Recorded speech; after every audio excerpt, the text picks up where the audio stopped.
2005 was no doubt a great year for gaming.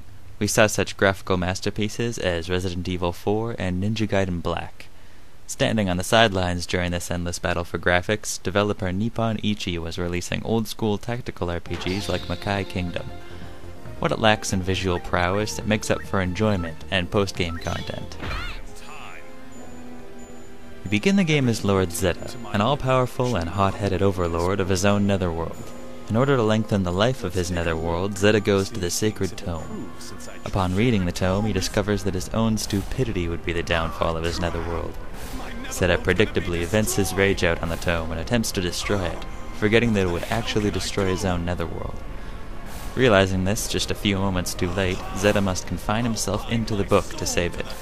Makai Kingdom is now Zeta's journey to restore his body, as well as his status, back to what it used to be.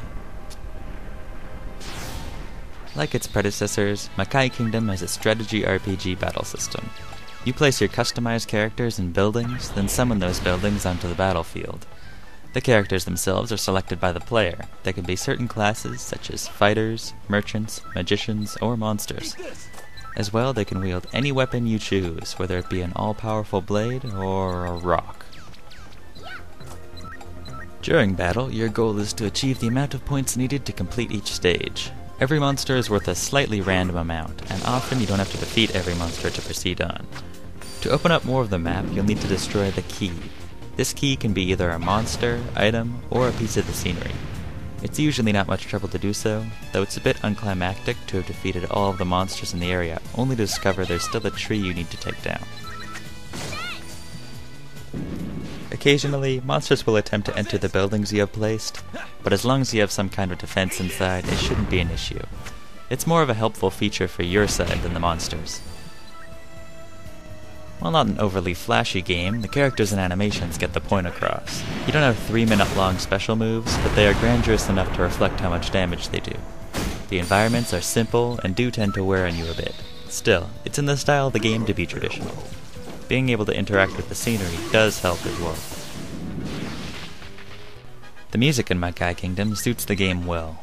Being a game largely based on grinding, you will hear the same songs multiple times, but they are moody enough that it won't be much of a bother. The music found in the cutscenes is always comical to balance the repetitive battle themes. All in all, the soundtrack is a mixed bag. It has its hits and misses, but where it counts, it succeeds.